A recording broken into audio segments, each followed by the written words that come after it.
tahun ditinggal sang suami tanpa kabar berita, Siti Fatimah harus menanggung beban selaku tulang punggung keluarga seorang diri.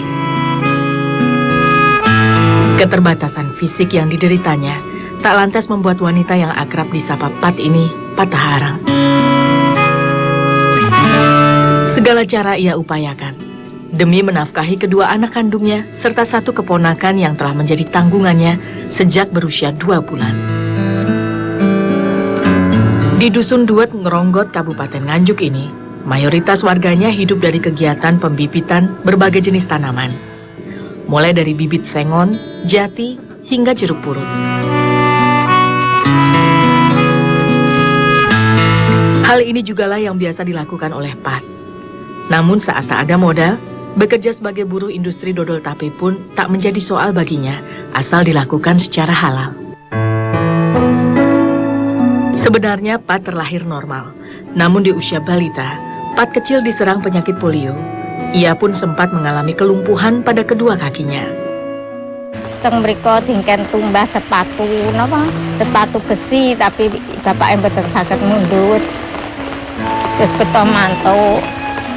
Terus teng griya dipijetne, terus kula sakit ngadeg. Lama-kelamaan kondisi kaki Pat semakin parah. Kaki kanannya memang masih sedikit mampu menopang tubuhnya, namun kaki kirinya ini sudah tak dapat lagi digerakkan.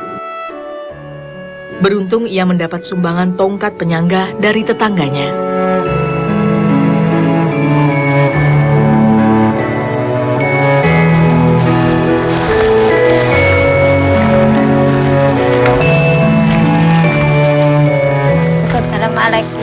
Waalaikumsalam. Dek teko to Mbak Pat. Kasih nyiapne anake budal sekolah. Wis kancane budal kae disuk mangan, ndak kok ndak budal kerja. Nggih.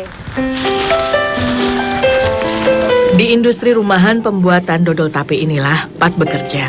Berbeda dari dodol atau jenang pada umumnya, di industri ini jenang tidak menggunakan santan dan dibuat dari tape singkong serta gula pasir sebagai pengganti tepung ketan dan gula aren.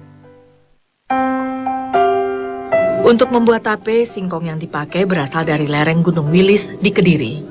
Warga sekitar menyebut jenis singkong ini sebagai kaspe.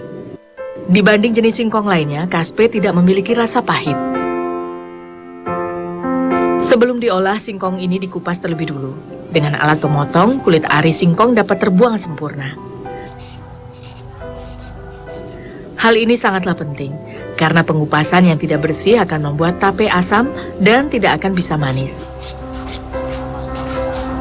Oleh warga sekitar, sisa kulit singkong ini pun dimanfaatkan kembali sebagai bahan pakan ternak.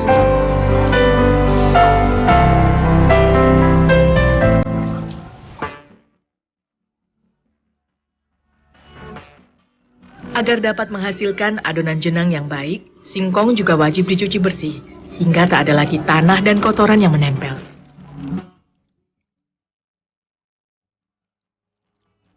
Selanjutnya, singkong dibelah-belah, lalu direbus selama sekitar 1 jam.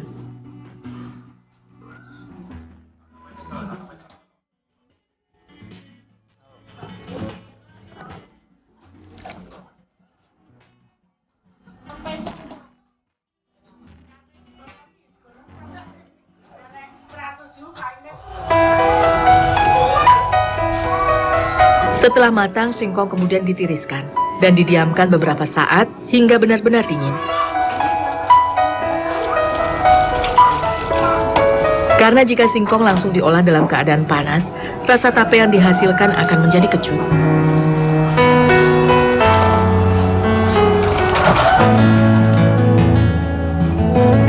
Tahap selanjutnya adalah peragian. Jumlah ragi yang digunakan secukupnya saja. Lalu diaduk-aduk sampai ragi merata pada seluruh permukaan singkong.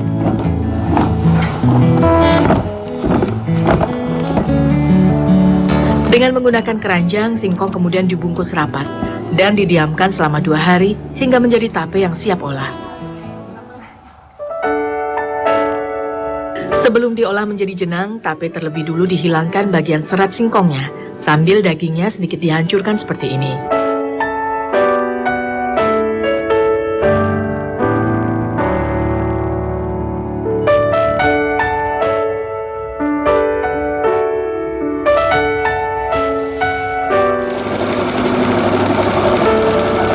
lalu diseleb atau digiling dengan bantuan alat rakitan manual.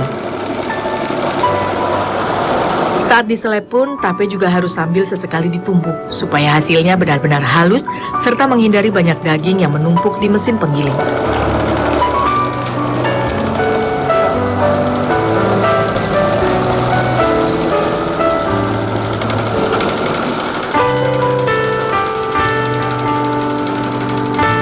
Kini tape siap dimasak menjadi jenang.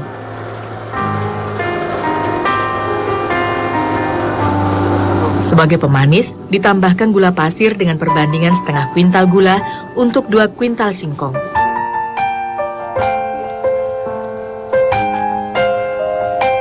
Proses pemasakan jenang ini dilakukan semalaman penuh hingga gulanya berubah menjadi karamel dengan warna kecoklatan. Selama dimasak, adonan juga harus terus diaduk agar tidak ada bagian yang gosong. Pemasakan yang memakan waktu cukup lama ini membuat jenang mampu bertahan hingga 3 bulan tanpa pengawet tambahan.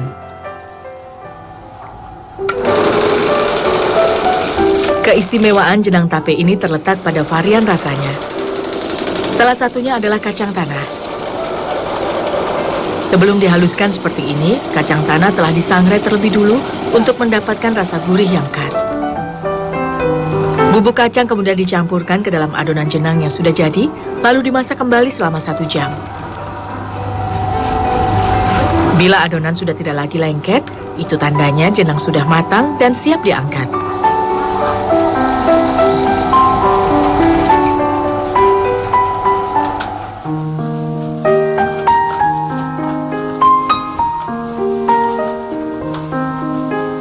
Selanjutnya dengan menggunakan corong minyak, jenang dibentuk secara manual seperti ini. Disinilah Pat dan teman-temannya melakukan tugasnya sehari-hari, mulai dari pukul 7 pagi hingga menjelang tengah hari, atau bahkan sore hari jika sedang banyak pesanan. Bukan hal yang mudah. Proses ini membutuhkan tenaga dan tekanan yang kuat, terutama jika jenang sudah mulai dingin dan mengeras.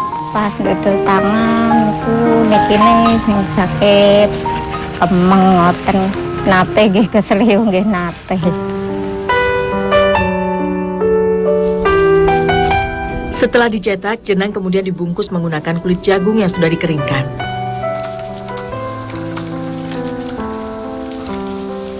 "15 bungkus dodol, lalu dikemas dalam kotak mika siap jual seperti ini. Untuk setiap kotaknya, Pat menerima upah Rp500. Dalam sehari, ia biasanya mampu mengerjakan 30-40 kotak. Nek Mbak Pati ya wonge ya wis menurut aku ya apik. Dhek karo kanca-kancane ya gak pernah piye-piye, pokoke dhek iki nyambut gawe kene iki telaten. Ya wae bayarane, Mbak. Nggih. Iki Mbak Koni. Nggih, matur suwun. Mbak Sul. Mbak Pat. Oleh saiki gak apa-apa.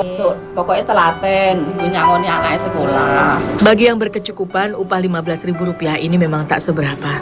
Namun bagi Pat, jumlah ini amatlah berarti. Nggih damel saku anake, damel blonjo. Jane nggih mboten cekap, dicekap-cekapaken.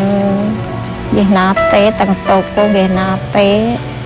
Ket sakniki mawon nggih sak enten utangipun teng toko niku ngebon beras, sabun ngoten niku. Engko nek gak ada diparingi, nek dereng nggih mboten.